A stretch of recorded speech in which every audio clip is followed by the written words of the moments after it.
Have I ever told you the story What? about the time that my mom lit her hair on fire? Shut up. Wait. Mom? Out of everybody? It was Advent. Set the scene. Advent. Love They're it. sitting at dinner. Yes. Advent kid. This is before I was born. Okay. So she's watching my cousins, Okay. who at the time are, I don't know, somewhere between 4 and 8, probably in that range. And they're sitting at the table for the meal, and they go in and they start the prayer, and my mom bows her head and starts praying. And as she's bowed her head, her hair catches on fire. And my poor cousins are like, on Amy. And she's like, no, we're praying. You can tell me when we're done. Like, I can't wait till we're done. They're like, no, but on Amy, no, like, you tell me when we're done. And they finish. And, on Amy, your hair's on fire. Whoops. Stop it. The fact that your mom wanted to get that prayer done. Love her. She's going to be a pretty saint. great. Saint Amy. Saint Amy, the patron saint of hair on fire.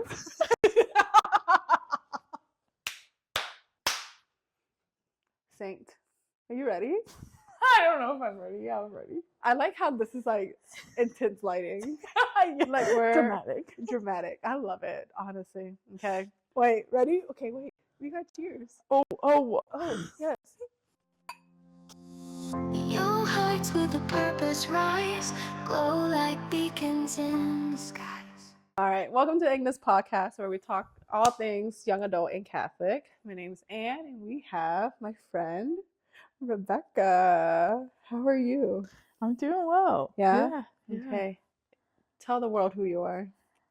My name's Rebekah. I grew up in Rochester, Minnesota, southeast Minnesota, bottom right-hand corner.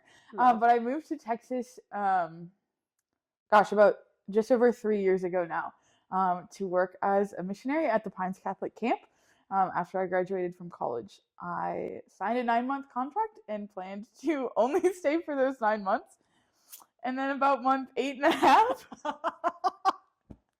I got asked if I would ever consider staying and working at the Pines, long-term, full-time position had opened up. And as I got asked that question, I thought, well, to this moment, no, I had never considered it. But now that I've been asked, maybe. And so I took it to prayer and just thought a lot about, kind of like what was in front of me, what my options were. And as there was like staying at the Pines or one other thing. And as I just like prayed about it and thought about it, it became pretty clear that like, no, staying at the Pines was like what the Lord wanted. And so the joke is that I moved down here for 9 months, and 3 and some odd months later, we're still here. So And I'm loving it. And it's been great. It really has. It's live and work full time at camp, and camp is wild. And there's a lot of things you could say about camp, but there's not a lot of words to use to describe it. I don't know. It's its own entity. I agree. It's like when people ask me like, how was it as a missionary? I don't know. I think you'll have like your own thoughts about it as like staff. I also worked there as a missionary. And like it's its own thing. And I feel like each year is so different because like we experienced different things. Mine was literally right after COVID, things were opening up. We started noticing some of the holes that needed to be filled, yada, yada, yada. And that's when we started like family camp and all that stuff. And then when you came on, that was a whole different story itself. New sets of struggles and challenges and graces you guys had. Yeah. And then you became director. You had like your own set of challenges living on camp 24/7, just being surrounded by just camp itself. Yeah. And then now you have a whole new setup. We're living off of camp now, down the road, and your new graces and challenges, but also so many graces coming from it. It's so true. Like every year is so different because I went into this past summer being like, oh, it's my like 3rd summer as a director. Like, yeah, we got this. I know what to expect. And then, I mean, yeah, the basics were there, but there was so much that was like, okay, wasn't planning on that, wasn't expecting that. Yeah. So yeah, you just never know. But like camp, it really is such a beautiful place. It is just a lot of of graces and a lot of joy. Yeah. I love hearing the stories from it. Yes. And also I want to let everybody know, she has a contract with me. If I moved out here, she has to stay out here. until I leave. Hey, you just changed the contract. So there is a contract. Okay. So I gave her first, it was like 5 years, right? And then I lowered down to 3 years because I didn't want her to experience Stockholm syndrome. So And now Andrew said I have to stay here forever. No, until she leaves. until I leave. So when my term ends, Forever until you leave. Exactly. Yeah. And then, but then also now I'm giving her a year because I don't want her to be stuck here. If God calls her to do something, I want her to do it. So you worked at the camp for so long, all that stuff, moving out to Tyler by yourself, uprooting your whole life. Yeah. Also, I want the people to know. Okay. So what's the thing you carry groceries in? A bag. Okay. Now, how about the thing that little plastic thing that you hang from like tree to tree or like a frame and you lay in it and swing in it? What do you call that? A hammock. A hammock? A hammock. Yeah. That is my litmus test for every so-called Minnesotan. Okay, but here's the thing. I don't think it's actually a Minnesotan thing. What is it? I think it's more Wisconsin. My dad's from Really? Wisconsin, so it's okay. Did you get it from your dad or your mom? I think so. I don't know. I think we all say it, but like I've polled my friends, and not all of them say hammock. So Interesting. yeah. So I need to test the... So Duck Duck Grey Duck is a better test. Huh? It's not Duck Duck Goose. It's Duck Duck Grey Duck. Wait, this is new to me. Dr. Grey Dog? Yeah. No. Or if someone cuts in line, they budged. Okay. So those are better tests. But, okay, duck, Grey Duck. Grey Duck. So I'll be like, okay, finish the sentence or finish the phrase. Duck, duck. Yeah. Okay, bet. Yeah. Duck Duck Grey Duck. That's a pretty isolated Minnesota thing. Okay. So Also, tell the people the whole thing about your snow plows. Oh, our in snow Michigan. plows. Yes. Not Michigan. Minnesota. Wait. I'm on the wrong It's side of the okay, I Midwest. forgive you. No, okay. Minnesota. Okay.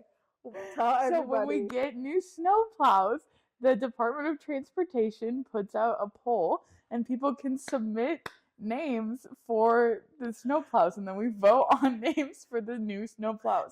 And they're really great names. I don't really remember. What's your favorite one in the past few remember any of years? them off the top of my head. There's like, There's some really good ones. really good ones.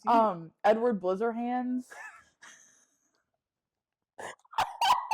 They're all puns like that. They are. Yeah. There was one really good one that we went through the list. We did go through the list. Yeah. Yes. And then also, was it within this past year or 2 years ago where Minnesota, Little Pop, where Minnesota, The flag. that was like this past year, yeah. Yes. Did you guys finalize the flag? Mm-hmm. Okay. I like how I'm talking to you like you're the Powell. Like I am Minnesota. And I'm not even a Minnesota resident anymore. You got your whole life changed. Yeah, so now it's light blue Okay. with like imagine a zoop zoop like kind of like two triangles kind A of. diamond? Oh wait. No, but like this, it's kind of supposed to be like the shape of Minnesota. Got it. Okay, that's dark blue, and Okay. then you've light blue, and then Uh-huh. you've got a like snowflake star in the middle. I was hoping for the Ducks to win. Hey, they're loons.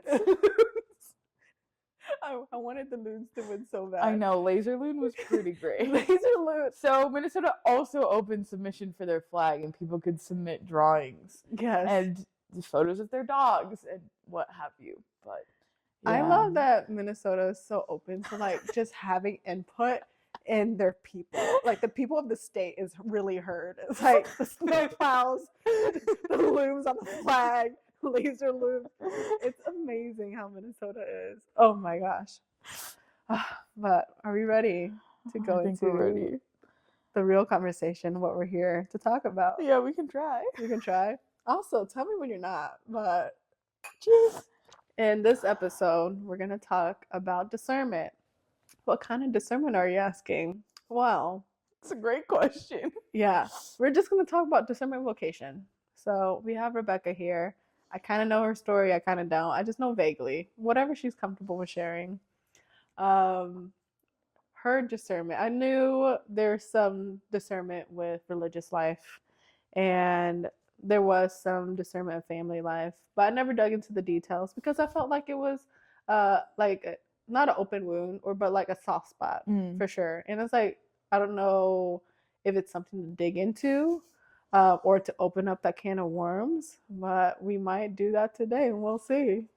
So let's start from after college. Like, when did discernment start for you? Yeah, I was gonna say after wasn't- college doesn't make sense. No? I mean, like, Okay. it did take place after college, but Okay. it makes sense to start earlier. Yeah. Do you Okay. do you want like just kind of like when I started discerning like where that came from? Yeah. Okay. Let's do that.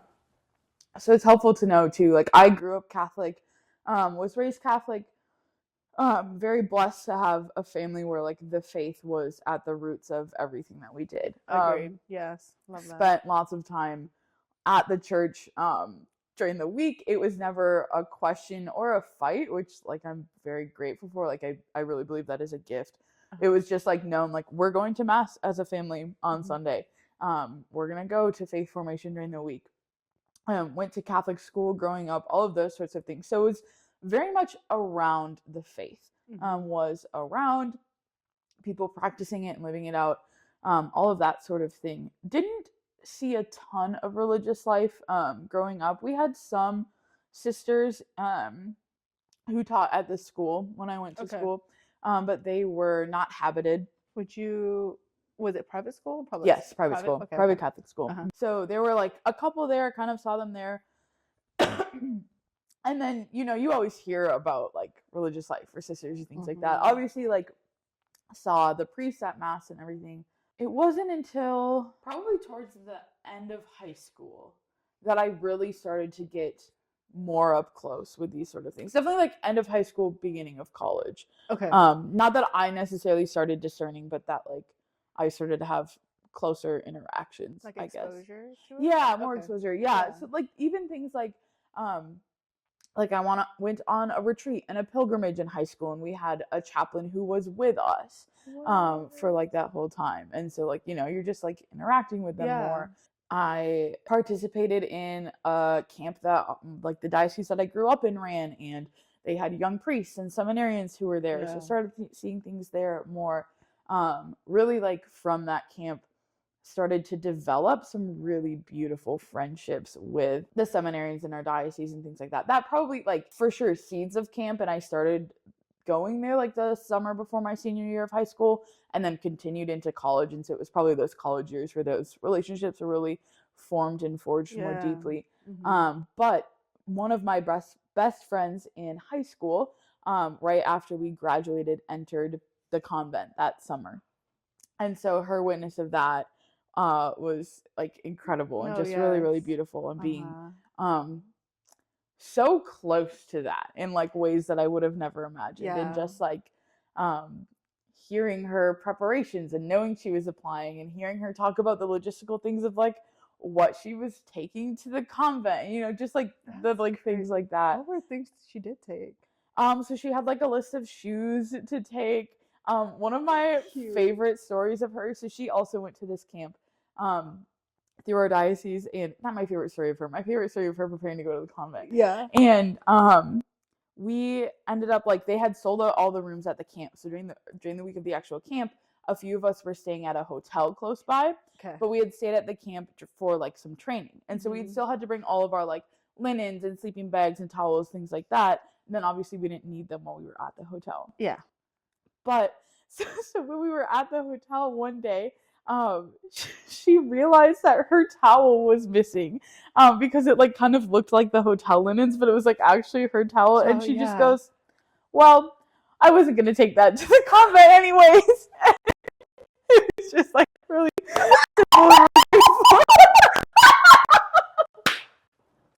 I love that she has a sense of humor. I love it. Oh, she's amazing. hilarious. Yes. So anyways, just like those like slow and steady like interactions. Had a couple other like high school friends who entered seminary and things like that, and stayed connected to them. And so in the early years of college, really ended up being surrounded by people who were really seriously discerning their vocation. Not only these like friends that I had had growing up, but then also like people that I met in college who were also like really serious about asking the question of where the Lord was calling them and willing to like go where that might lead.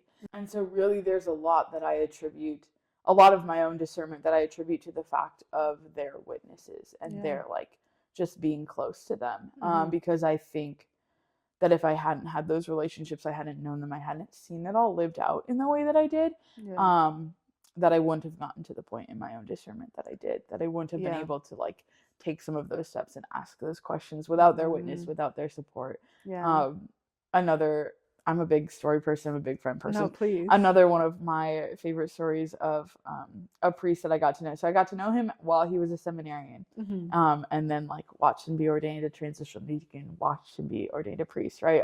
But the summer that he was a transitional deacon, he was assigned at a parish in my home diocese, or city, in the city that I lived in, obviously in the diocese, but specifically in the city that I lived in.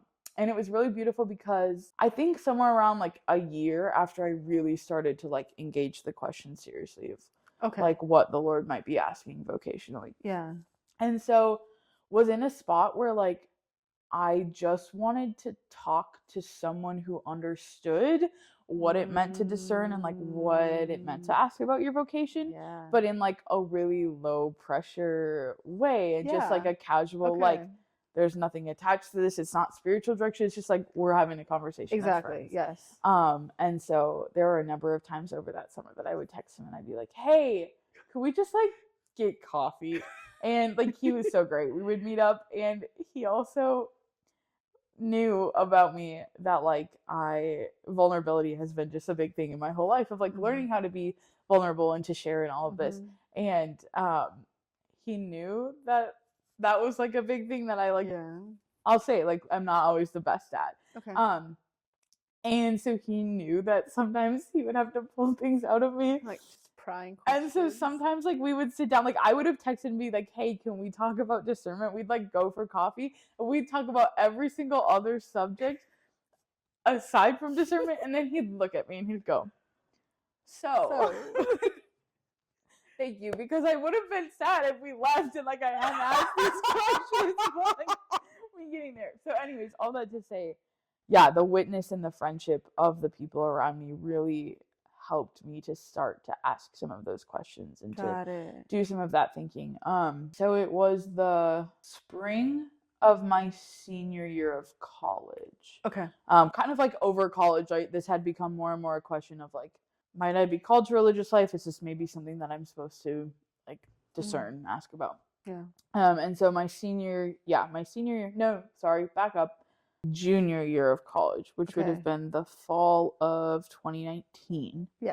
I went on a discernment retreat, specifically for religious life, but not specifically affiliated with one community. So they had, it was kind of a intro, get your feet wet, like less pressure in some ways. So they had like sisters from 3 to 5 different orders present there. That's so nice. Actually. It was really beautiful.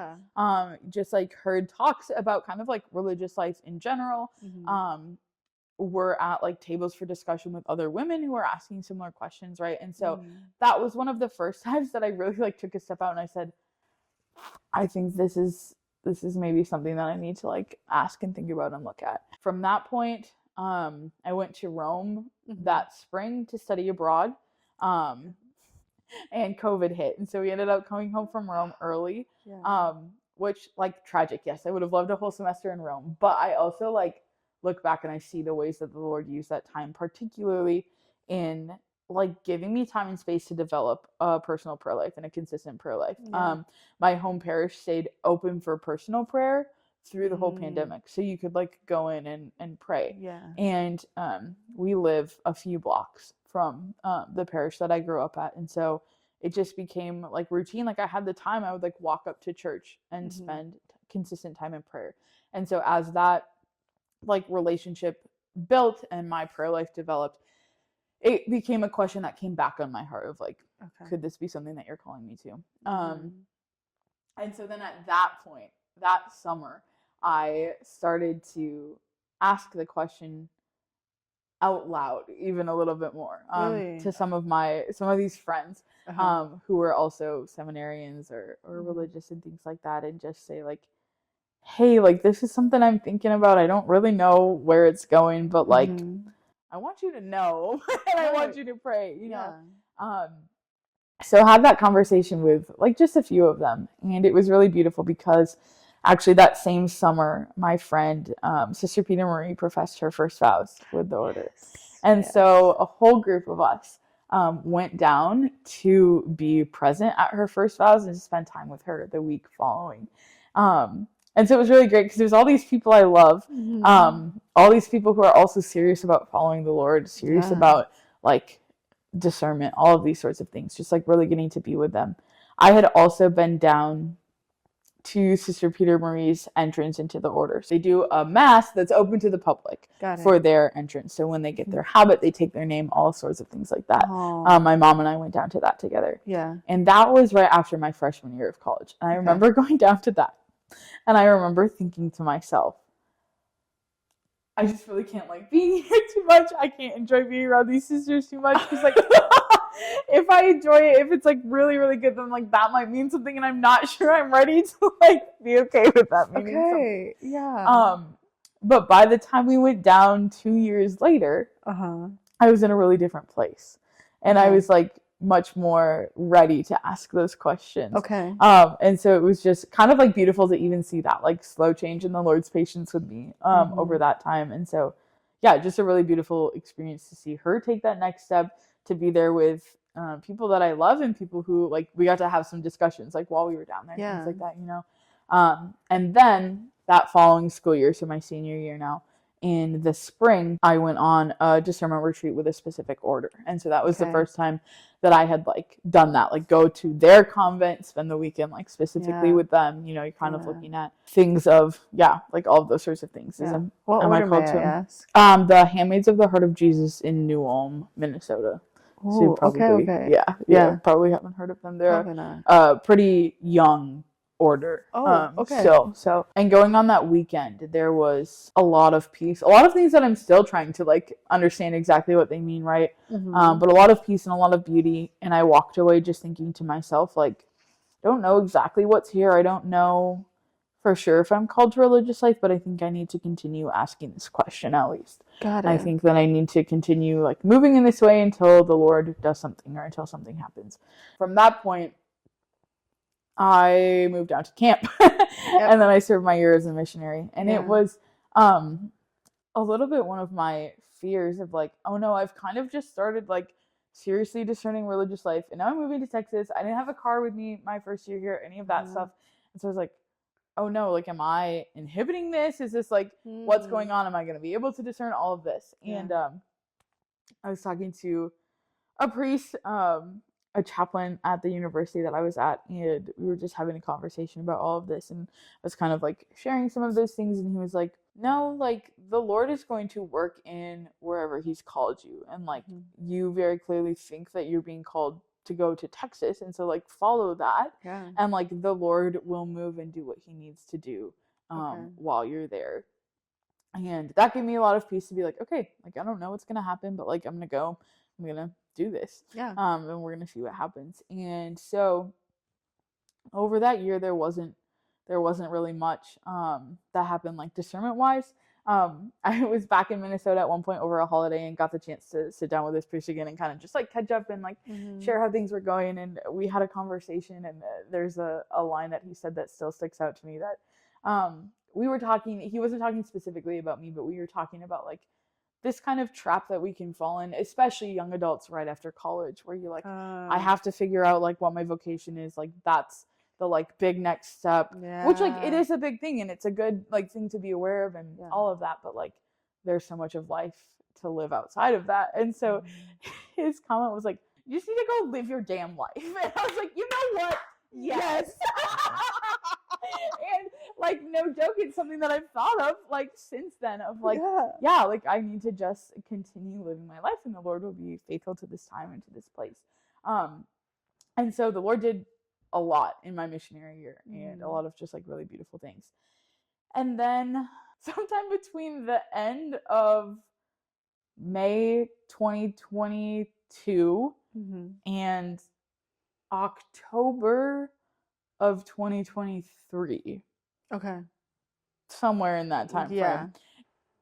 Discernment, religious life was something that like popped back up onto my heart. And I go, okay, I think this is maybe something I the whole time kind of felt like, I don't know that I feel like this is close. Like, I don't know that I feel like I have an answer or like know what the next step is. Yeah. And so it wasn't necessarily, I certainly wasn't expecting it when it came back up, but I wasn't necessarily surprised by it either. And so kind of like took some time in prayer and thought to myself of like, okay, I think this is like a question the Lord is calling me to continue to ask, to continue to move in this way. And so last fall and then last spring, so 2 separate times, went on 2 different come and see discernment retreats with 2 different orders, just to kind of meet some different sisters, see the way they live their lives, just kind of like understand more about possibly like what the Lord was doing in my life or where things were going. Yeah, at the end of those retreats, both times, very much felt like, I don't think I'm called to these particular orders, but it also seems like this could be something the Lord is calling me to. Seems like an unanswered question, seems like something I need to keep asking. Seems like a direction I keep moving until the Lord does or says something else. Yeah. So then at that point, last spring, reached back out to the order that I had gone and visited in college and said, hey, I would really love to possibly come on a longer visit with y'all. Like, I like keep thinking back to like what I experienced while I was there. It had been about 3 years at that point since I had been on retreat with them. It was like, it's been a long time, but like, this is something I'm still thinking about. Seems like maybe this is the invitation or maybe the next step. And had this conversation with them. They called me back later and they said, we don't think that the next step is for you to come on a longer retreat with us. Wait, huh? Like, they're just like, no?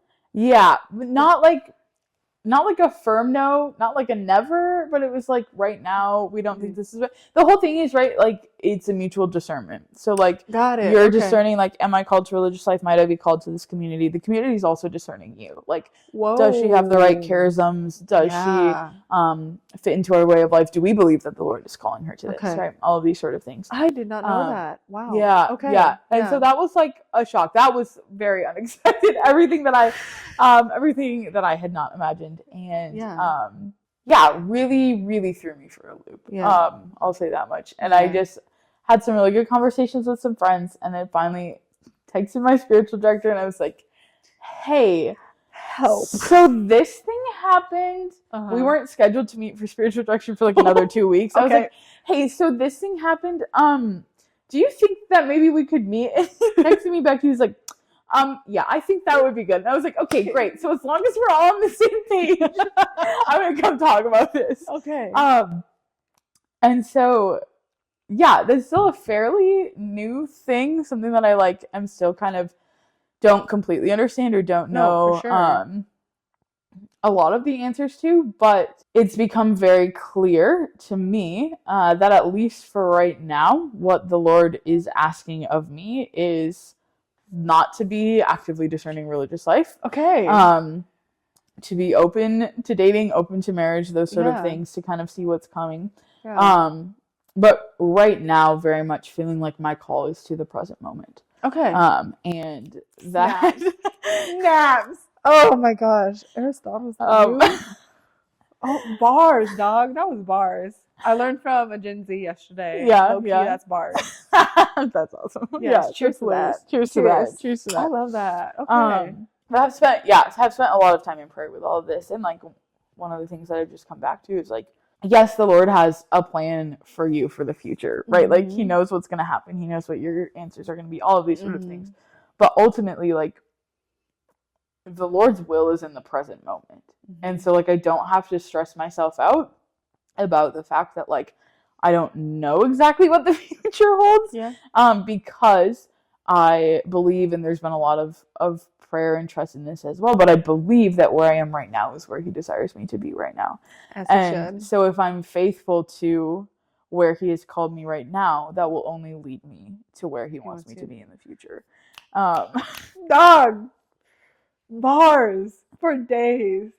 I'm in awe right now. Okay, continue, please. Wow. Yeah.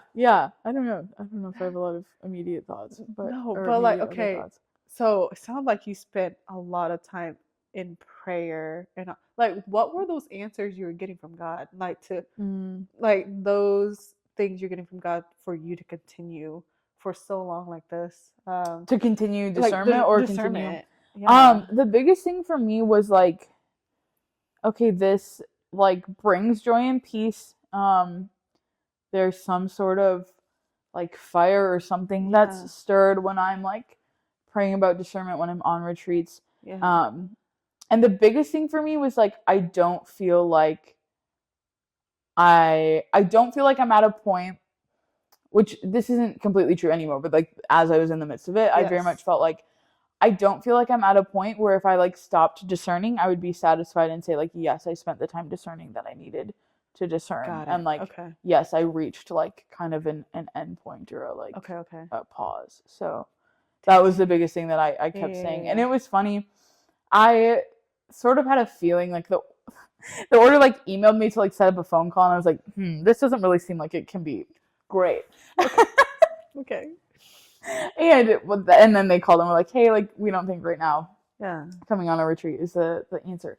And but I had said to my friend, like, you know, if this is a closed door, then it's a closed door, and that's an obvious no from the Lord. And it was not as cut and dry as that, but like there is something to like, at least to some extent, like there is some sort of closed door. It's at least not a door that I'm walking straight through full speed at the moment. Yeah. That's freaking crazy. So explain to everybody what your experience, what do you expect when you go to a incumbency? Because my experience for my accidental incumbency is not, I don't know if it's the expected, but what was your experience during a incumbency, and what should we expect from it? Sure. So the incumbencies, each one is going to be a little bit different depending on the order that you go to, right? Because the point of a incumbency really is to get to know that order, get to know those sisters, to see if this is a life that you're called to live. And so they really want to immerse you into their life for typically a weekend. Most incumbencies, the like first one that you go on would just be like a simple weekend retreat. And so typically there's some elements of kind of what you would expect of a normal retreat, that like you're having some talks, specifically that like talk about what is religious life, what is the charism. So each order has a particular way that they feel they've been called to bring Christ to the world. Got it. And so like their charism and the way that they live their life like surrounds that. And so there's typically a talk about that. So that you can really come to understand their community. But then most of what they want you to do is just live life with them for a weekend. So you're eating meals with them, you're praying with them in their chapel. They'll have like times of recreation built into their schedule just like normally. And so like you're recreating with them. Whether that's like games like, you know, the game Fishbowl. Yes. Yeah. I've played Fishbowl with sisters multiple times. It's a popular game. It's a very popular game. But like that, or like we walked to a park that had some like tennis pickleball courts and like played there for a little bit.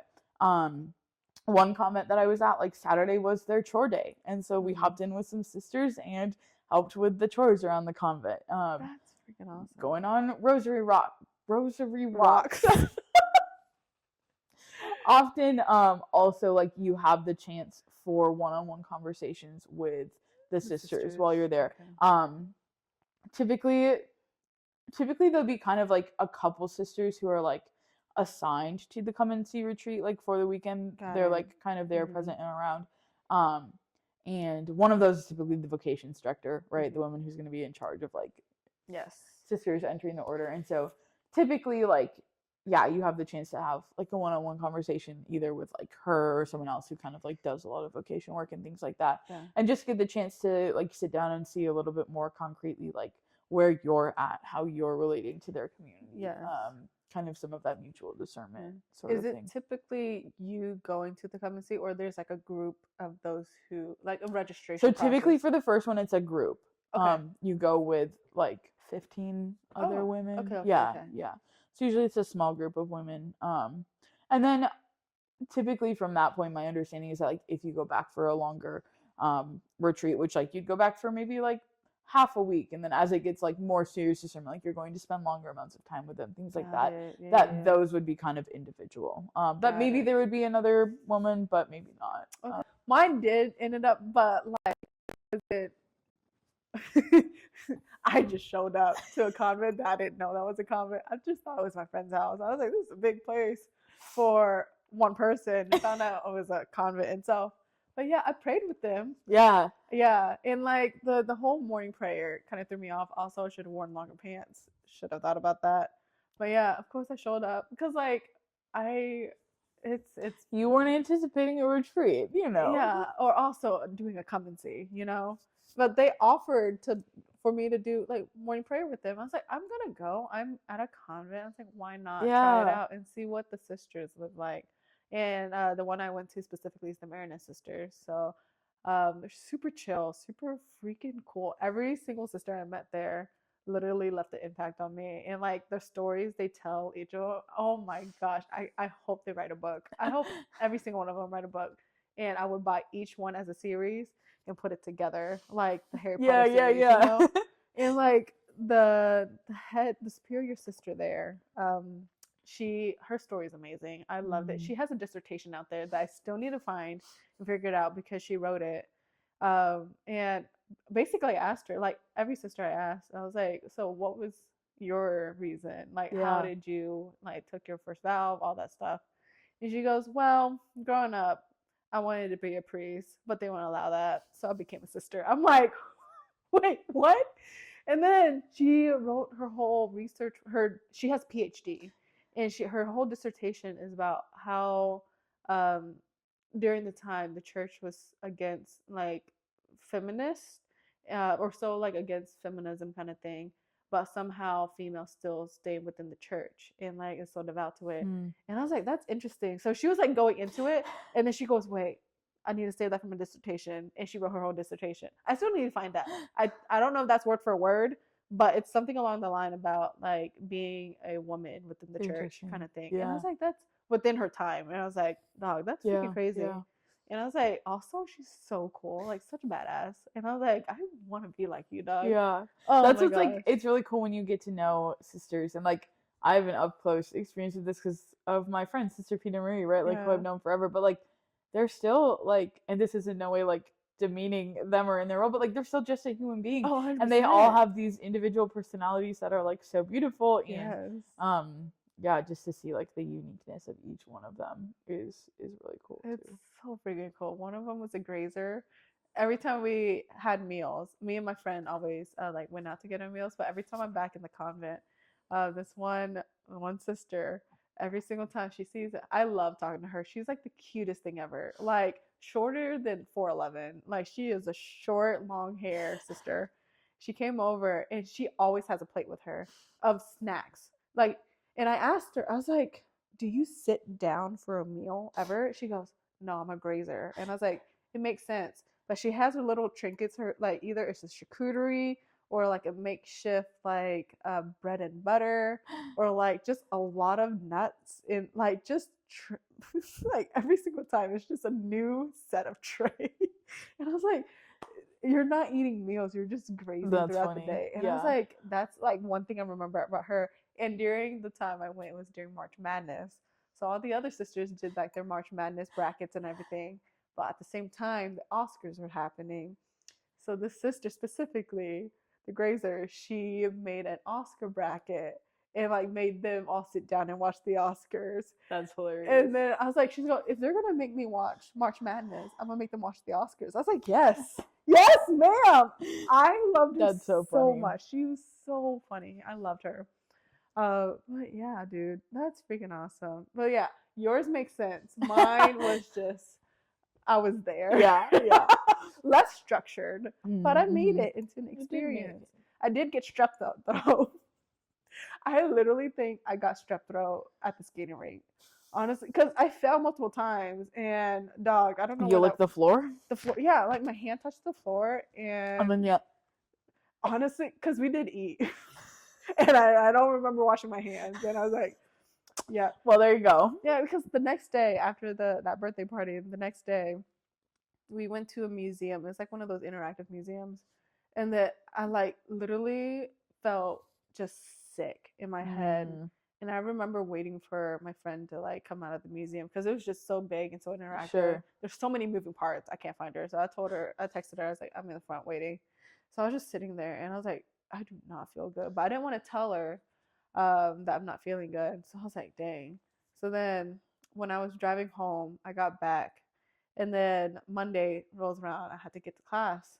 And I woke up and I was like, I am not doing too well. So I took my temperature. It was like 101. I was like, I emailed for professors and I was like, I'm so sorry. I feel sick. And I was like, and no one's replying back, but I was like, I'm not showing to school feeling like this, but also looking like this.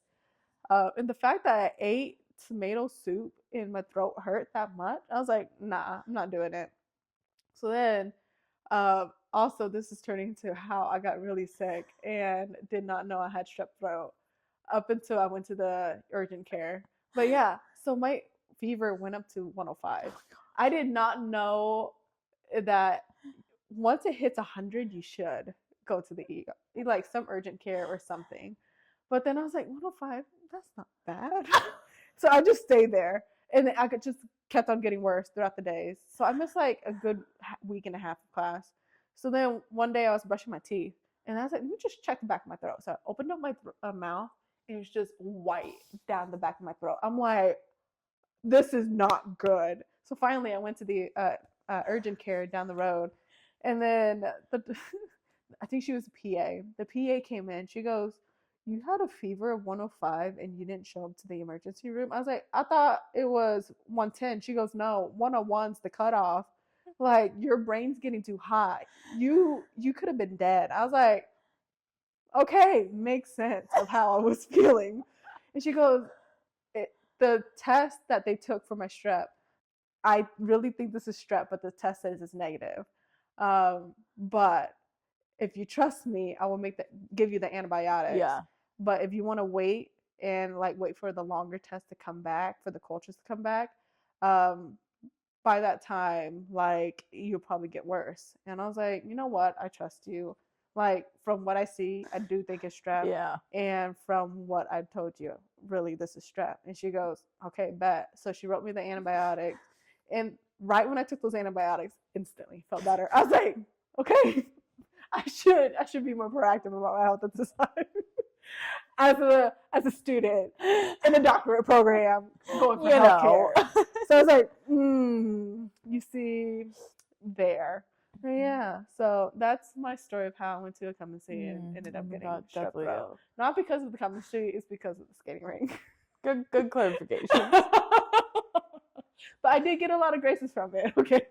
There you go. Unexpected. Yeah. But yes. Okay, now, currently not discerning, and you're just living your present life. So, how's the present life?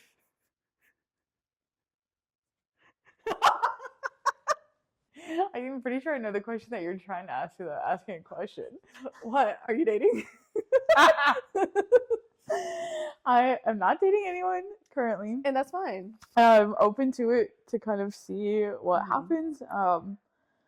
Yeah, definitely a prayer right now is like, Lord, if this is your will, like, help something to move in this direction. But yeah, right now I am working. So just like a lot of my prayer has been like, yeah, help me to like fully give myself to everything that's in front of me, including my work, soaking up time with friends and just enjoying like the beauty of, like, it's pitch dark outside right now. Maybe the stars are out, but like the sunsets are gorgeous from my house. When so I tell you, I will literally drive out here any time of day just to spend time with, first of all, you.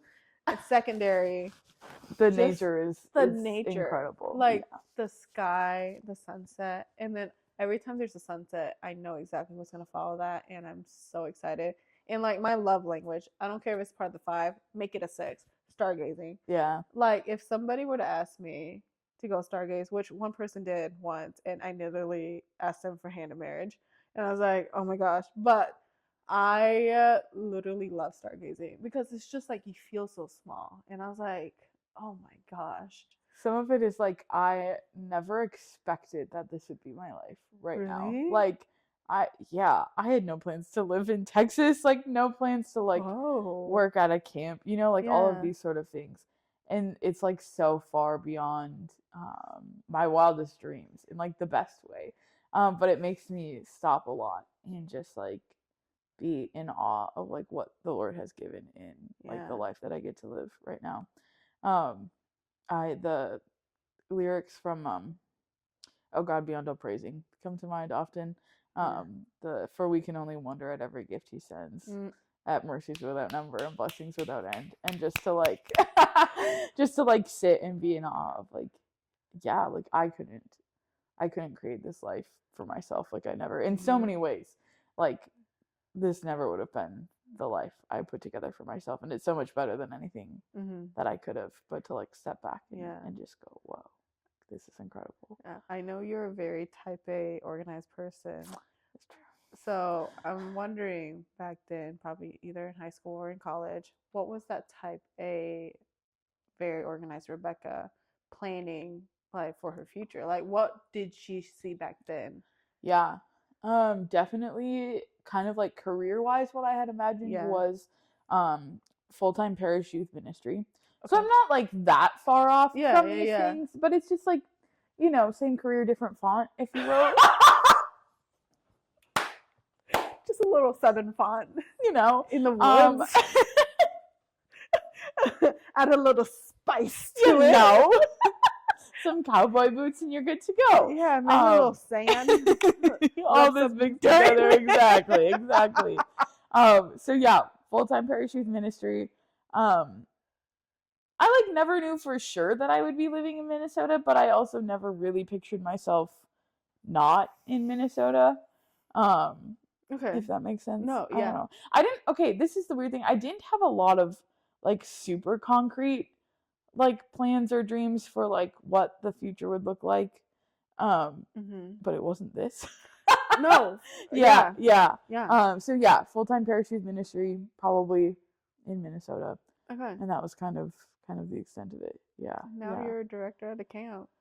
Yeah, who would have thought? Not me. I would, right when I met you, I was like, she's gonna be somewhat director here.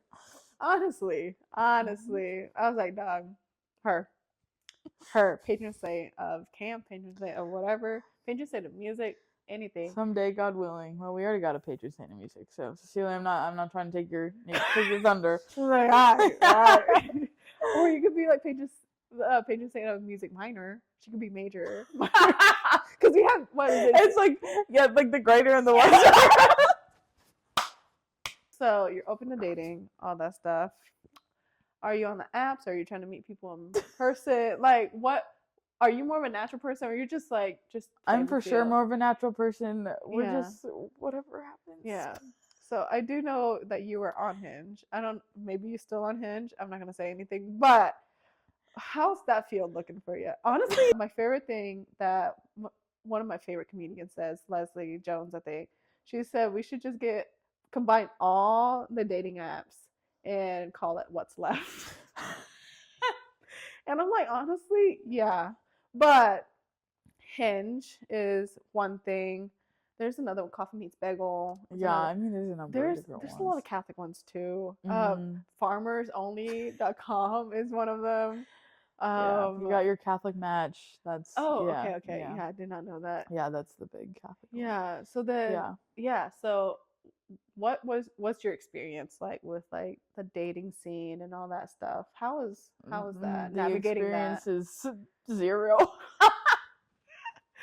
And I think a big thing I'm sitting with right now is like I'm open to this and I would like love it to happen in order to like be able to continue to discern like what is coming next. Exactly. But I don't want to sit in a spot where I'm so caught up in that it takes away from the present moment, and it takes away from the like wonderful friends I have and the things that I get to do and like all of that. And so I guess that's sort of the line that I'm trying to balance or walk right now of like open to this and like yes, I'll take some steps, put some time into it, like but I don't want it to consume. No, 100%. It's like you could put in effort, and like you could tell those who are serious or those who are just looking for the company or like that void to be kind of filled of like having somebody to talk to at the end of the day or throughout the day, versus someone who's like, I am ready to find a relationship, I am ready to settle down,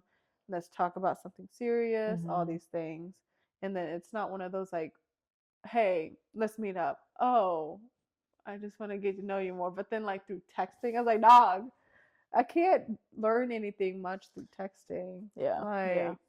Because it's like you don't know the tone, you don't know how exactly. they are. The way I see it is like if I meet someone on an app that I'm like, okay, like we could go out, like then that's what I want to do. Like I don't want to just like keep it virtual. Yeah. Is there something specifically you're looking for within a partner, or like any certain things you kind of desire from a partner, as if you were to like go into marriage life and all that stuff? And like, what do you look for in like a lifelong partner? Yeah, I think definitely someone who I feel is trustworthy and that I feel safe with is a big part of it. Someone who's going to be honest with me and someone that I can be honest with.